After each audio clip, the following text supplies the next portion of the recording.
Everyone, welcome to my YouTube channel, The Art of Nursing. Now, in this session, we'll learn about the IFA, that is iron, folic acid, calcium and vitamin D supplementation, and glucose tolerance test. About health education in OBGY. ये एक OBGY का एक important topic है जिसे हम आज देखेंगे. देखते फर्स्ट देखते हैं हम iron and folic acid supplementation. Iron and folic acid supplementation क्या करते हैं ये prevent and treat anaemia in pregnancy, जो कि क्या करते हैं एनीमिया को ट्रीट करते हैं और ना होने से प्रिवेंट करते हैं. Then support fetal growth and brain development. Iron and folic acid क्या करते हैं, जो भी फिटल की जो ग्रोथ है और उनके जो ब्रेन है उनके डेवलपमेंट में क्या करता है, एक सपोर्ट करता है, एक इम्पॉर्टेंट रोल क्या करता है वहाँ पे प्ले करता है. Then reduces risk of neural tube defect. Neural tube defect क्या है, कंजेनिटल डिफॉर्मिटीज़ है, जिससे क्या करता है आयरन फॉलिक एसिड क्या करते हैं रिड्यूस करता है उसको ना होने से. देन डोसेज हम देखते हैं आईएफए के डोसेज क्या रहेंगे. Prophylactic dose 100 mg iron plus 500 mg folic acid regularly. Then start early in pregnancy and continue 6 month. Women pregnant होने के बाद क्या करना चाहिए, एज अर्ली एज पॉसिबल हमें क्या करना चाहिए, ये जो भी आयरन एंड फॉलिक एसिड जो भी सप्लीमेंटेशन है क्या करनी चाहिए, ये हमें उन्हें प्रोवाइड करने चाहिए, इनटेक करने के लिए कहना चाहिए.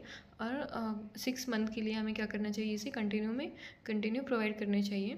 Then therapeutic dose for anaemia same tablet twice a day. अगर जो भी प्रेग्नेंट वुमन है अगर वो एनीमिक है तो उन्हें क्या करना चाहिए, जो भी टैबलेट है वो प्रोवाइड करनी चाहिए मगर twice a day. Then health education for IFA. इसका हेल्थ एजुकेशन क्या है, take iron folic acid after meals to reduce gastric irritation. ये जो सप्लीमेंटेशन है वो हमें कब लेनी चाहिए, खाना होने के बाद, यानी कि डिनर के बाद, देन लंच के बाद, खाना खाने के बाद हमें क्या करना चाहिए, इन टैबलेट्स को, इन सप्लीमेंटेशन को इनटेक करना चाहिए, क्योंकि इससे क्या हो सकता है, जो भी गैस्ट्रिक इरिटेशन होती है खाना खाने के बाद अगर हमने इसे इनटेक किए तो क्या होगा, वो जो भी गैस्ट्रिक इरिटेशन क्या होगा रिड्यूस होगा. देन अवॉइड टी, कॉफ़ी और milk with in 1 hour of taking IFA. ये सप्लीमेंटेशन लेने के बाद हमें कम से कम 1 आवर के लिए क्या करना चाहिए, टी, कॉफ़ी और मिल्क को क्या करना चाहिए, अवॉइड करना चाहिए. Report side effects like nausea और ब्लैक स्टूल्स. अगर सप्लीमेंटेशन लेने के बाद if a woman having any type of nausea और black stools, then we need to report and consult to your doctor. Then continue even if hemoglobin improve. अगर normal Hb level है फिर भी हमें क्या करनी चाहिए, ये सप्लीमेंटेशन कंटिन्यू लेनी चाहिए. Then calcium supplementation. Calcium supplementation क्या है आइए देखते हैं.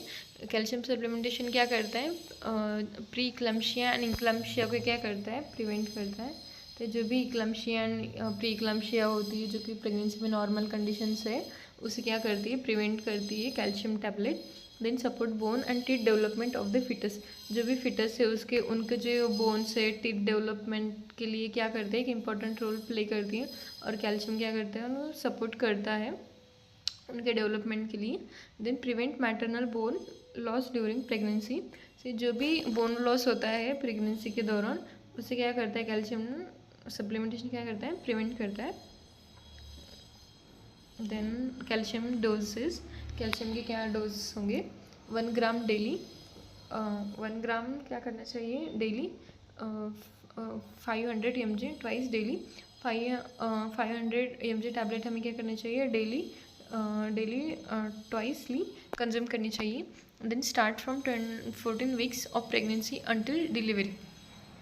प्रेगनेंसी के बाद जब भी 14 वीक्स होता है तो हमें क्या करनी चाहिए, कैल्शियम 14 वीक्स के बाद स्टार्ट करनी चाहिए अंटिल द प्रेगनेंसी तक. प्रेगनेंसी होने तक हमें क्या करना चाहिए, कैल्शियम सप्लीमेंटेशन जो कंज्यूम करना चाहिए. Then take after meals for better absorption. Calcium का एब्जॉर्प्शन होने के लिए, बेटर एब्जॉर्प्शन के लिए हमें क्या करना चाहिए, इसे आफ्टर मतलब खाना खाने के बाद हमें क्या करना चाहिए, इसे कंज्यूम करना चाहिए. Then keep a 2 hour gap between iron, folic acid and calcium. जो भी आयरन, फॉलिक एसिड और कैल्शियम सप्लीमेंटेशन है, अगर हम इन्हें साथ में कंज्यूम नहीं कर सकते, इसे कंज्यूम करने के लिए हमें क्या करना चाहिए, इनके बीच में हमें क्या करना चाहिए, 2 आवर गैप्स देना पड़ेगा। Then include calcium rich foods like milk, curd and green vegetables. Pregnancy के टाइम हम इन सारे सप्लीमेंटेशन को कंज्यूम तो कर रहे हैं, मगर जो भी हमारा मील है उनमें हमें क्या ऐड करना चाहिए, iron rich, then calcium rich foods like milk, curd और ग्रीन वेजिटेबल्स। इन सारे वेजिटेबल्स को, इन सारे फूड्स को हमें क्या करना चाहिए, इनटेक करना चाहिए during the pregnancy time. Then vitamin D supplementation.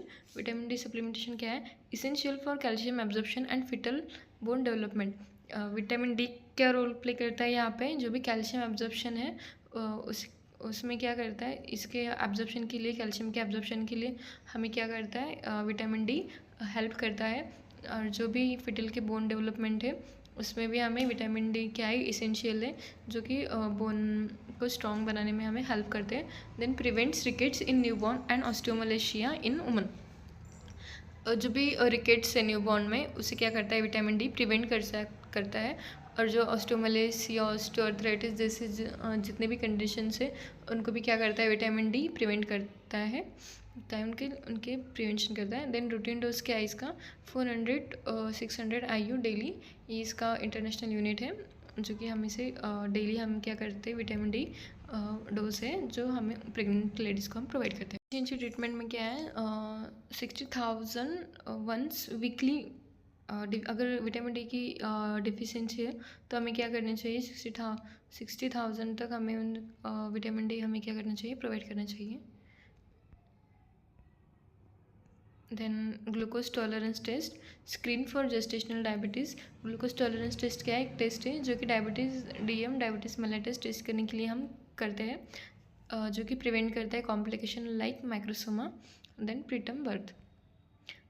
Timing क्या है, टाइमिंग और प्रोसीजर क्या है इसका, first test at first antenatal visit. जो भी एंटीनेटल विजिट्स हैं तो फर्स्ट विजिट में ही हम क्या करते हैं, ग्लूकोज इंटॉलरेंस टेस्ट करते हैं।